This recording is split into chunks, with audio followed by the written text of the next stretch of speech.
Continuando então, primeiro ano, vamos lá. Falei dos fenícios, agora vamos para os persas para finalizar essa parte dos povos antigos, tá?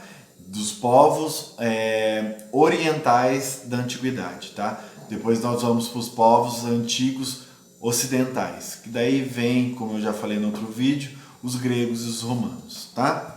Então vamos lá, os persas, qual que é inicialmente, o que a gente tem que trazer de informação? Primeira coisa é que esses povos, eles habitavam o planalto iraniano, do atual Irã, tá?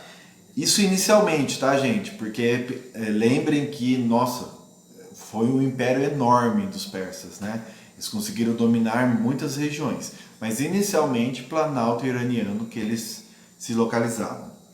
E esses povos, eles se dividiam em dois. Os povos que vão formar os persas eram dois povos, os medos e os persas, tá? Que todos da mesma origem, né? Todos esses dois povos tinham a origem em comum, tá?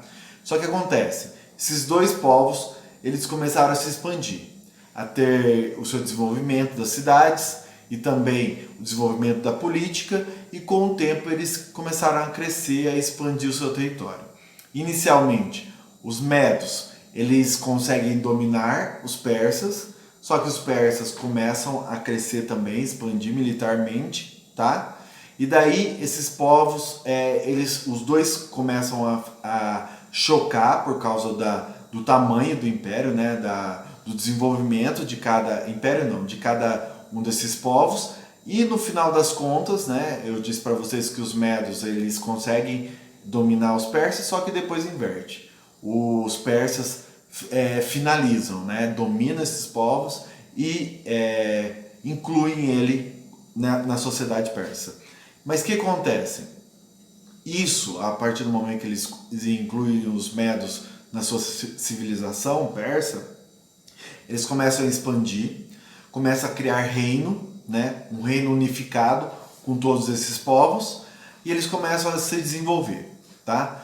O auge desse reino, tá? Que a partir desse momento ele vai começar a se tornar império, porque com a liderança de Ciro II, né? O rei Ciro II, ele começa a expandir as fronteiras desse reino, do reino persa, tá? A partir do momento que se expande, né? Que esse reino começa a conquistar outras regiões, a gente pode já pensar no Império Persa, no desenvolvimento do Império Persa. E esse desenvolvimento ele vai se iniciar com Ciro II, tá? Esse rei que vai se tornar imperador, que é muito importante, é uma época muito importante. Ah, professor, por quê? Ele, no seu governo, os persas dominam os babilônicos e libertam os judeus, por exemplo, que eu já contei para vocês na aula sobre os hebreus, que eles foram levados para o cativeiro, né, da Babilônia. Só que o que acontece? Os persas dominam a Babilônia, né, a partir do momento que Ciro II está no governo. A partir do momento que ele domina a Babilônia, ele liberta os hebreus, que daí eles voltam para a região da Palestina. E tanto que os persas eles vão dominar toda essa região da Mesopotâmia, até também chegar na região dos hebreus. Eles dominaram a região dos hebreus também. Então, vocês estão vendo, né? Tá aumentando as fronteiras. Outras regiões que eles vão também, no período do governo do Ciro II, é a Fenícia, eles dominam a Fenícia também, que eu já comentei com vocês, a Síria e a Palestina, que é a região de Canaã dos hebreus, que eu já tinha falado no vídeo dos hebreus, tá? Então, eles aumentam essa região, eles dominam todas essas regiões que eu falei, e por volta, quase do final da vida, chegou a morte nesse desenvolvimento, né?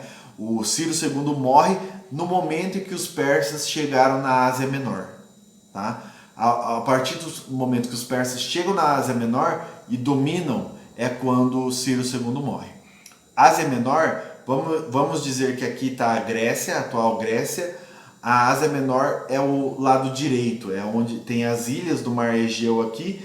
A Ásia Menor é essa faixa continental do lado direito do território dos gregos, tá? Então os persas chegaram até nas ilhas gregas, eles dominaram essa região, tá?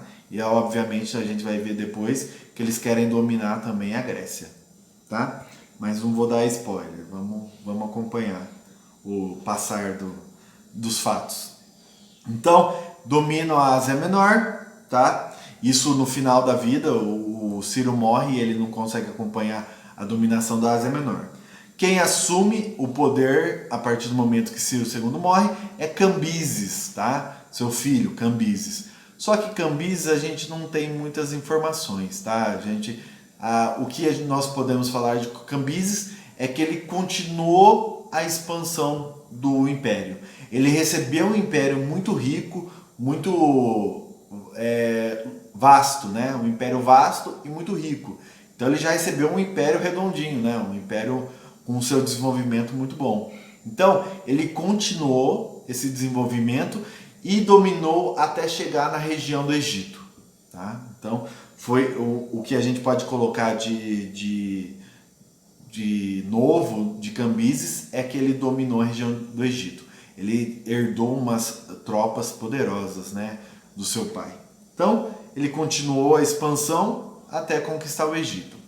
Depois de sua morte de Cambises, vai entrar Dário I. É esse que vai ser o auge do Império Persa. Quando nós pensamos no Império Persa, a maioria dos livros coloca Dário como responsável por isso. Ciro iniciou, né? Fez um vasto império, mas a organização do império é muito importante também, né? Não é só conquistar, que nem os assírios fizeram. Os assírios eles só foram aumentando o território, porque eles tinham guerreiros muito fortes, e dominou aqui, já ia para outro, dominava, e eles não pensavam na organização desse império. Os persas foram totalmente diferentes. O Dário, ele pensou numa forma de organizar esse império que é muito vasto, que é muito grande, tá? Primeira coisa que ele fez, né, eu já falei para vocês que Dário I, o apogeu do império é no seu governo. Qual que é a primeira coisa que nós temos que falar? Ele reorganizou a política e a administração do império. É isso que é a diferença do governo de Dário. Ele viu que o império estava grande, mas como que nós vamos fazer para organizar esse império? Como que nós vamos fazer para dominar essa região? Como que a gente administra essa região que a gente dominou? Então, reorganizou a política e a administração do reino. Professor, como que ele vai organizar esse reino? Primeira coisa que nós temos que falar é que ele dividiu em províncias. Cada local que era anexado ao Império Persa, ele começou a dividir em províncias. E cada província dessa ia chamar de satrápias, tá? Aqui satrápias tal, satrápias tal. Então dividiu o reino em satrápias. Cada satrápia ela ia ser governada por um sátrapa. Vamos dizer que é como se fosse um governador de determinada região. Então, tinha a satrápia do sudeste do Império Persa. Aquela satrápia vai ser governada por um sátrapa que ele vai fiscalizar essa região para o imperador Dário I. Ele vai passar as informações de tudo que está acontecendo nessa satrápia para o imperador. Isso foi magnífico se a gente pensar na época, né? Ele pensou em uma estrutura administrativa e política muito eficaz. E vocês vão ver que isso vai melhorar até, essa ideia dele formar essa fiscalização. Então, como eu disse para vocês, dividiu em províncias, cada província seria uma sátrapa, satrápias, e cada governador que iria ficar nessas províncias se chamariam sátrapas, tá? E daí, o que acontece? Outra coisa para ajudar a governar esse império enorme. Ele unifica a moeda em uma só. Tudo que for comercializado dentro do império vai ter que ser usado a moeda dárico. O ego dele, né? Então ele cria a moeda, o dárico, tá? Porque é Dário, né? Dário I. O dárico ele vai ser usado como moeda única em todo o império. Isso é uma forma de ajudar no comércio, mas também ele tinha medo que os sátrapas começassem a crescer nas províncias e ganhassem mais poder que ele, né? Então, já pensou em cada satrápia, o sátrapa criar uma moeda? Então, é isso que Dário pensou. Não, vamos fazer uma moeda só para não enfraquecer o meu poder, tá? Outra coisa que ele fez que é fantástico, ele criou um sistema de correio e de expansão das estradas. Ah, professor, como assim? Sistema de correio naquela época? Como se fosse, né? A ideia era circular a informação entre o império com mais facilidade, tá? E com isso também a transportar as mercadorias nas estradas com mais facilidade. Ele ajudava na informação, na comunicação dele com as satrápias, com os sátrapas, e também ajudava nas estradas para o comércio. Então ele fez dois em uma só, tá? E daí o que ele fazia? Cada regiãozinha ele colocou pontos estratégicos, ou seja, postos estratégicos, ou entrepostos, como a gente fala. Ah, vamos dizer que a satrápia tal é aqui e a próxima satrápia é aqui. Isso são 5 dias de viagem. Ele colocou no meio entre as duas um entreposto. E nesse entreposto, tá, de cada partinha, vai ter uma estalagem. O que é estalagens, professor? É um lugar para descansar o mensageiro, a pessoa que está levando as informações para o rei. Olha só que fantástico. Então, ele saía de uma satrápia, o mensageiro chegava no entreposto, esse entreposto tem um lugar de descanso e tudo mais. Mas para deixar mais rápido ainda, cada entreposto tinha um cavalo e um mensageiro descansado. Então o que acontecia? Saiu de uma satrápia, chegou no entreposto, já tinha uma pessoa descansada, pronta para continuar até a outra satrápia. E assim sucessivamente até chegar no imperador. Olha só. E também tinha balsas. Vamos dizer que chegou numa parte que tem um rio que separa a parte terrestre até a outra parte terrestre. Então, já tinha balsas ali para atravessar os mensageiros, para eles atravessarem o rio. Então, ele pensou em tudo. Quando a gente fala sistema de correio, é por causa disso. Ele fez entrepostos para poder chegar ao destino, a mensagem, e rápido. Porque enquanto chegava o mensageiro nessa, já tinham descansado e ia para outra. E esse que estava chegando cansado, descansava, o outro dia já estava pronto para ir para passar a mensagem para outro local. Então não parava o sistema de informação. Então foi uma coisa que foi desenvolvida no Império Persa que é muito importante e cai em vestibular esse sistema de satrápias, tá? Então, muito importante. Com isso ele fez a informação chegar rápida dos sátrapas até o imperador. Isso, obviamente, como eu já expliquei. Isso era uma forma de você, então, fiscalizar com mais facilidade cada região. E vamos supor, estava tendo uma revolta em tal satrápia. O sátrapa já informava o imperador e o imperador já mandava para ele a resposta do que era preciso ser feito, qual medida deveria ser feita para organizar tudo isso, tá? E outra coisa, então a gente entendeu que as estradas ajudaram no comércio, tá? Então essas estradas ligavam diferentes povos, né? E isso pensando que é um império muito grande, tá? Então as estradas contribuíram muito para a questão do transporte, para a questão da comunicação entre os povos. Muito importante, muito importante. Então, sistema de correio é isso. Próximo, vamos para o intercâmbio cultural. Ah, professor, como assim? É que os persas, eles tinham um modo de dominar os outros povos de forma exemplar, foi muito diferenciado para a sua época. O que eles faziam? Eles conquistavam uma região, certo? E, obviamente, iria comercializar com essa região. Só que ele fazia? Os persas não ordenavam a exclusão dos seus costumes. Ou seja, aqui tem povo tal, os persas vão lá e dominam eles. Está dominado, é uma região do Império Persa. Só que esses povos, eles podiam continuar mantendo suas crenças, tá? manter os seus costumes. Isso daí não era uma obrigação, o Império Persa não falava para esses povos seguirem os costumes dos persas. Olha que interessante. E outra, eram muitos povos. Então, vamos supor, esse povo tinha esse costume, esse povo tinha esse costume, mas todos eles faziam parte do Império Persa.